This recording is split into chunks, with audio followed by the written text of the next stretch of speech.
ሰኞና ሰኔ ሲገናኝ መጥፎ ነው። ይሄ ነገር አደገኛ ነው። ስለዚህ ተስፋ አለን የሚል አይነት ነገር በዛ መልክ እየገለጹ ነው። ስለዚህ አሁንም ይህንንም ገዝቶ ተስፋ አድርጎ የሚቀመጥ ሊኖር ይችላልና ምናልባት እነዚህን አንድ ሁለት ነፍሶች ማዳን ከተቻለ በኢትዮጵያ ታሪክ ውስጥ ትልልቅ ክስተቶች የሚባሉት ከሰኔ አንድ ጋር የተገናኙ ናቸው። ኢትዮጵያ ውስጥ የተፈጸሙት ሰኔ አንድ በኋላ በቀጣዩ ዓመት የሚባል አስገራሚ ነገር ነው አይደለም። ምናልባትም እንደውም ኢትዮጵያ ውስጥ ያሉ ትልልቅ ክስተቶች ሰኔ አንድን የሸሹ ነው የሚመስሉት። ሰኔ አንድ ቀን የዋለበት ቀን የጥፋት የምናምን ዓመት ነው የሚለው ያን የሚያንጸባርቅ አይደለም። እስካሁን የምናየው ነገር እስካሁን ባለፍንባቸው ራቅ ብለንም አሻግረንም ምናልባት ከአድዋ የመጀመሪያው ወረራ የአድዋ ጦርነት ጋር አያይዘን ከዛ ብንጀምር እንኳን ይህን የሚያንጸባርቁ ነገሮች በደንብ የሉም። የ1888ቱ የአድዋ ወረራ በኋላ በድል በኢትዮጵያ አሸናፊነት ከኢትዮጵያ አልፎ ለአፍሪካ በጥቅል በቅኝ ግዛት ስለሚማቀቁ ምሳሌ እና ባሪያነት የሚጠቀስ በታሪክ ውስጥ ደማቅ ታሪክ በአድዋ ተራሮች ላይ የተጻፈበት ታሪክ ቢሆንም የመጀመሪያ አመጣጣቸው የኢትዮጵያን ሕልውና ደፍጥጠው በቅኝ ግዛት ለመያዝ ነበርና ያ አደጋ የተከሰተበት ወይ ደግሞ ያ ጦርነት የተከፈተበት ዓመት 1888 ሰኔ አንድ ሰኞ ቀን አልነበረም፣ እሁድ ቀን ነው። ጣሊያን ተመልሶ መጥቶ ወረራው ጋር አይደለም የመከራ የምንን ነገር ነው የሚል ነገር ከሆነ ደግሞ ጣሊያን ተመልሶ መጥቶ ኢትዮጵያን ላይ ፍጅት ያነገሰው በ1928 መጥቶ በ1929 ነው አዲስ አበባ ከተማ ውስጥ ያ ፍጅት የተፈጸመው። የመታሰቢያ ሐውልቱም ለሰማዕታቱ የቆመው 6 ኪሎ ላይ ያ 1929 ሰኞ ቀን ሰኔ አንድ ሰኞ ቀን አልዋለም። ሰኔ አንድ የዋለው ማክሰኞ ቀን ነው። በ1888 ሰኔ አንድ እሁድ ቀን ነው። በ1929 ሰኔ አንድ ማክሰኞ ቀን ነው። ከዛ ምናልባት ትልቅ ክስተት ተብሎ ከዛ በኋላ የሚጠቀሰው ነገር ካለ የ1953ቱ መፈንቅለ መንግስት ነው። የንጉሱን ዙፋን ያንቀጠቀጠው የነ ጀነራል መንግስቱ ነው መፈንቅለ መንግስት ሙከራ ተብሎ ዝም ብሎ አንደኛ ዙፋኑ መነቅነቁ ትልቅ ክስተት ነው። ሁለተኛ በዛ መፈንቅለ መንግስት ትልቅ የአገሪቱ ባለስልጣናት አርበኞቹ ጭምር በ5 ዓመት ተጋድሎ በዱር በበረሃ ተንከራተው የኢትዮጵያን ነጻነት ካስመለሱ አርበኞች አንዱ የሆኑት እነ ራስ አበበ አረጋይ በወቅቱ መከላከያ ሚኒስትሩ እነሱ በዛ ጊዜ የተገደሉበት ነው። ብዙዎች ተገድለዋል። ያ ትልቅ አደጋ ትልቅ ክስተት የተፈጸመበት በኢትዮጵያ መስከረም ምንድን ነው 1953 ሰኔ አንድ ቀን ሐሙስ ቀን እንጂ ሰኞ አልነበረም። ከዛ በኋላ ወዴት እንሄድ?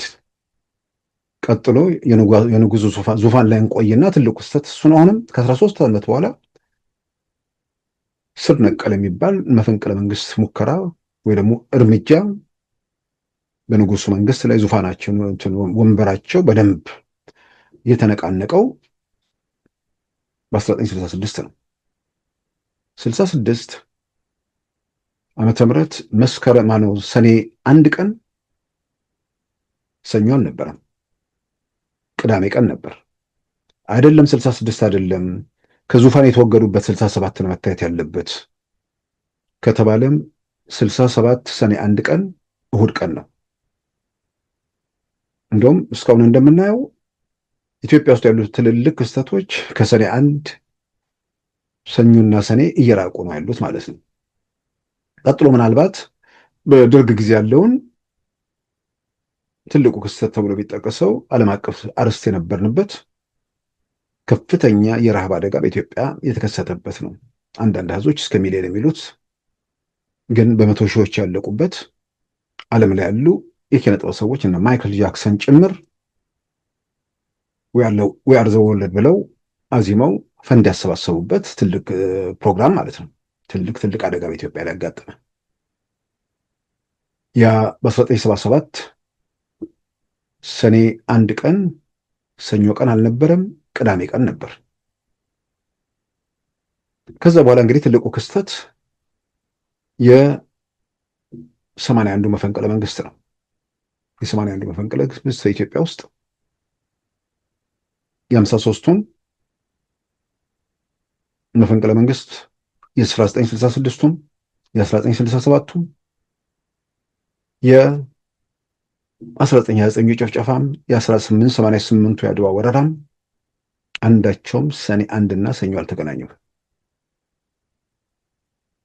የ77ቱም ድርቅ ሰኔ 1 ቅዳሜ ቀን ነበር።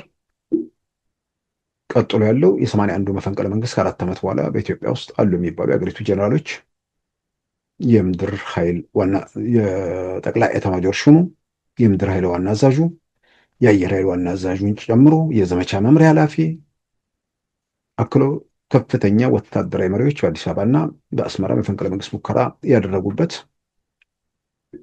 ብዙዎቹም ህይወታቸውን የከፈሉበት፣ የተረፉትም በፍርድ ሽፋን የተጨፈጨፉበት የ81ዱ መፈንቅለ መንግስት ነው ኢትዮጵያ ውስጥ። ሌላው በደርግ ጊዜ ከተከሰቱ ትልቅ ክስተቶች አንዱ ያ ቀን ሰኔ 1 እና ሰኞ አልገጠመም። ያ ቀን ሰኔ 1 ሐሙስ ቀን ነበር። ከዛ በኋላ የደርግ መንግስት አልቆየም። 83 ዓመተ ምህረት ኢህአዴግ ገባ። ኢህአዴግ የገባበት ወይ ደግሞ የደርግ መንግስት ከዙፋኑ ወይ ደግሞ ከስልጣኑ ተባሮ ኢህአዴግ መንግስት የሆነበት ወይ ደግሞ ህወሓት መንግስት የሆነበት 1983 ዓመተ ምህረት ሰኔ 1 እና ሰኞ አልተገናኙም። ሰኔ 1 ቀን ቅዳሜ ቀን ነበር። ከዛ በኋላ ምናልባት ወደ ጠቅላይ ሚኒስትር አብይ ከመጣን ትልቅ ክስተት የአማራ ክልል ከፍተኛ ባለስልጣናት እነ ዶክተር አምባቸው፣ የአማራ ክልል ፕሬዝዳንት፣ የኢትዮጵያ ጦር ኃይሎች ጠቅላይ ኤታማዦር ሹም እነ ጀነራል ሰዓረ፣ ከፍተኛ የሀገሪቱ ወታደራዊና የሲቪል ባለስልጣናት የተገደሉበት አደጋ 2011 የተፈጸመው ሰኞና ሰኔ 1 አልገጠመም። ሰኔ 1 2011 ዓመተ ምህረት ቅዳሜ ቀን ነበር። ከዛ በኋላ ያለው ትልቁ ክስተት የቲፒኤልኤፍ ወረራ ነው። በኢትዮጵያ ሀገር መከላከያ ሰራዊትን አጥቅተው ኢትዮጵያ ላይ ጦርነት የጀመሩበት ዛሬ የኢትዮጵያ መንግስት የተሰጠው መረጃ ወይ ደግሞ አጠቃላይ ነገሮችን አንብበን ሳይሆን ዛሬ በዚህ ጉዳይ ላይ ዶክተር ደብረጽዮን በአንደበታቸው መናገር ወይ ደግሞ በመግለጫ ጽፈው ማረጋገጥ ሲቀር በቲፒኤልኤፍ አመራሮች ጭምር በአደባባይ እየተገለጸ ያለ እውነታ ነው። ስለዚህ ያንን ጦርነት የከፈቱበት ዓመት ጦርነት ተብሎ ሊገለጽ ጦርነት ብሎ ተብሎ ከሚገለጸው በላይ እልቂት ዓለም አቀፍ መረጃዎች እንዳረጋገጡት በ21ኛው ክፍለ ዘመን ከተደረጉ ጦርነቶች ሁሉ ከፍተኛ እልቂት የተመዘገበበት የነ ዩክሬንና ሩሲያ ረዥም ጊዜ ወስዷል። ኢትዮጵያ ውስጥ በሁለቱ ዓመት ያለቀው ሰው ባለፉት 26 ዓመት በተካሄዱ ጦርነቶች ከተካሄዱት ይበልጣል። ያ አውዳሚ እልቂት የተፈጠረበት ጦርነት ሰኔ 1 እና ሰኞ አልገጠመም። ሰኔ 1 ቀን ማክሰኞ ነው የነበረው። እንግዲህ ምናልባት ሌላ ቀን የሚመጣ ነገር ካለ በዚህ መሃል ትልቅ ክስተት በህወሓት ጊዜ 1990 ጦርነት ነው። አንድ እሱ ብቻ ነው ሰኔ 1 እና ሰኞ ቀን የገጠመው በእነዚህ ሁሉ ትልቅ ክስተቶች። ስለዚህ እንደውም ሂደቶችን ስንማይ ትልልቅ ክስተቶች ከሰኔ 1 ጋር አልገናኝ ስለሚሉ ሰኔ 1 ቀን ከግጭት ወይ ደግሞ ከቀውስ የምንድረቅበት ምልክት ነው ብሎ መውሰድ አይቻልም። እንደዛ ለሚያምኑ ሰዎች ብዬ ነው በምናምን ለሚያምኑ በአንጻሩ ሰኔ አንድ የሚባሉት ቀኖች ሰኔና ሰኞ የገጠሙባቸውን ቀናቶች ደግሞ እንመልከት። ዝም ብለን ለምሳሌ ያህል በደርግ ጊዜ ካለው ጀምሮ እንውሰድ። 1979፣ 1984፣ 1990 ቅድም ያልኩት አንድ በትልልቅ ክስተቶች ውስጥ አንድ ቀን ሰኔና ሰኞ ያለው በ1990 ጦርነት ነው። ከዛ ውጭ 2001፣ 2007፣ 2012 አሁን 2018። ስለዚህ የሰኔና የሰኞ ንግዱም አይሰራምና ሌላ እድል ይሞክሩ ማለቱ ማሰረጊያ ሀሳብ ይመስለኛል። ቀልዱና ማፌዙ ይቁም። በተወሰነ ደረጃ የማያዋጣና የማይሳካ የተሄደበት መንገድ ሁሉ ውድቀት፣ የተጓዙበት ነገር ሁሉ በዜሮ ከተባዛ በቃ ፊልድ መቀየር ነው ወይ አድራሻ መቀየር ነው። የማይቻልና የማይሆን ነገር ላይ እየዳከሩ ሰውንም እያባከኑ ከመቀጠል ለመፍትሄ በሚሆኑ ነገሮች ላይ ሌላ ነገር ውስጥ መግባቱ በጣም በጣም ይጠቅማል ብዬ አምናለሁ። በምንድን ነው በሚሳይልም በጥንቆላም በምንም የሚሄድ ነገር የለም። መሄድ ካለበት ኢትዮጵያን መብታቸው ተገፎ ነፃነታቸው ተወስዶ የዚሁም የዛ ሰፈር ነፃ ውጭ የዚሁም የዛ ሰፈር መብት አስጠባቂ የሆነ መንግስት በኢትዮጵያ ምድር ውስጥ ካለ ያንን የሁሉም ኢትዮጵያዊ እንዲሆን ሁሉም ኢትዮጵያዊ ተባብሮ ለዛ መንቀሳቀስ ይገባዋል። እስካሁን ያየነው በእጃችን በአይናችን የምናየው በእጃችን የምንዳስሰው እውነት ኢትዮጵያ ውስጥ የሆነ ዘረኛ ስርዓት ነበር። ያንን ዘረኛ ስርዓት ተፋተነው። ያንን ዘረኛ ስርዓት ለመመለስ ሚሳኤል ተተኮሰ። ሌሎች ደግሞ ተረኛ መሆን የሚፈልጉ ዘረኞች ተኮሱ። እነዚህ ሁሉ ተቆንጥጠው አደብ ገዝተው ወደፊት እየተጓዝን ነው። በዚህ መሀል ንጹሐንን በመጨፍጨፍ የሚለወጥ ነገር እንደሌለ ማወቁም በጣም በጣም ተገቢ ነው ብዬ አምናለሁ።